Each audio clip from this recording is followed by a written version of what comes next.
Coming to you from Cedar Ridge Country Club here in South Tulsa, where today it was the watch party for the University of Tulsa women's golf team as they are in the NCAA regionals after winning the American Athletic Conference Championship. I'm Bruce Howard, and Annie Young joins us now. And first of all, congratulations on winning that league championship. That was special, wasn't it? Yeah, it was a dream come true for some of these girls, and they've been working hard, and so a little bit of a surprise, but we like those kind of surprises. Absolutely. And so today it's the watch party, it's the announcement. You know you're in, but it's where and who are the other teams and all that sort of thing. How special was it for you to see Tulsa flash up there in the Baton Rouge Regional? Yeah, it's big. It's been a while. 2012, I believe, was the last time. So it's nice to know you're in. We don't have to worry that our name's going to pop up there, but it was an exciting day. Yeah, and you were talking just before we started this about numbers don't mean anything, seedings don't mean anything. It's what you do out there on the course. So that's the important part, isn't it? Absolutely. I've been coached one of those teams that has been the favorite to move on, and it is tough for those teams. A lot of pressure on those teams. So we're going in as the underdog, not favored to advance, and so we'll see what we can do. You know anything about the course in Baton Rouge? I don't know a lot. I'm going to make some calls and talk to some coaches that have played there a lot, and we'll be ready. And your team always does practice in all sorts of conditions. So, the good thing about teams from Oklahoma is, wait 5 minutes, the weather will change sort of thing. So your team is used to whatever condition we see, right? Yeah, we take pride in how tough we are and how we're ready. If the course was open today, we'd be out playing in the rain.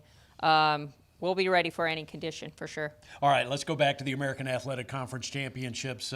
Take us through the entire, the rounds and how you guys were always at or near the lead almost at every moment. How did that go, and what were your thoughts about how your team performed? Yeah, so we got off to a solid start. A good day one.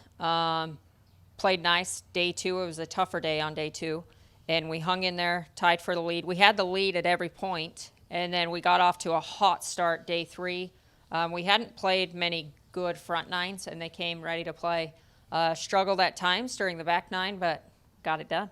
You got it done, and, the margin of victory, I think, was 3 strokes. Is that right? I mean, that is so minuscule when you're talking about team golf, isn't it? Oh, yeah. Always in team golf, it's rare that you blow a team out. And so, especially in our conference, it's such a good conference that we knew we had to have our best that week, and they pretty much did have their best. It probably came down to the last putt, the last couple of holes, whatever. So what's the feeling like?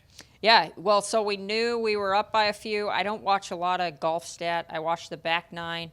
So we would get up, and then we gave a few back, and then we'd get up. And coming down the stretch, we knew if, we could get it on the green on 18. When Lorena hit the green on 18, we knew it was a done deal, and so the tears were flowing. We were pretty excited. Lorena Singh obviously was your best player, but you had really good performances from everybody. But let's first talk about Lorena finishing second. Yeah, I know she was sad that she lost, but the great thing about Lorena is when her team wins, she's very, very excited. She's a great teammate, and so she was able to change it real quick and be excited about the team victory. This is great because it's just going to motivate her for next year to, be that much better. All conference for her, along with Lily Thomas. She had a very good top 15 performance, right? Yeah, Lily's solid this year.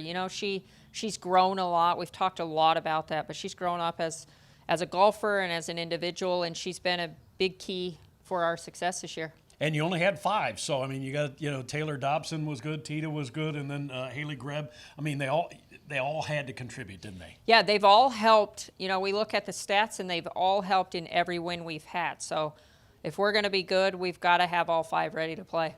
What do you do between now and when you head to Baton Rouge? What are the things you want to see them kind of tweak? Yeah, so it's not so much tweaking. It's just fine-tuning, get our short game where it needs to be, get our wedge game where it needs to be, just have some confidence going into it. We played yesterday out here at Cedar, and they look solid. So we'll just they know how to get ready for tournaments, which is great about this group, so we'll keep doing that. Yeah, you talked about short game going into the American, that they had to work on that in order to perhaps win. It's so important, isn't it? Yeah, it's the difference maker at this level of competition, and so they'll do the same thing. We got to be ready. I hear LSU, you've got to have a good short game. Some courses aren't, you don't need it quite as much, but I hear at LSU you got to have it. So we'll work on it. Well, have fun and enjoy the ride, and we look forward to watching the results and hoping to get to the NCAAs, because that's the mother load then, isn't it? Yeah, so next step is we've got to finish top 6, and we finished top 6. We're going to the big dance. So All right. Well, Annie, go do it. Thank you. thank you. Annie Young, who is the American Athletic Conference Coach of the Year and, of course, the champions of the American Athletic Conference this year in women's golf.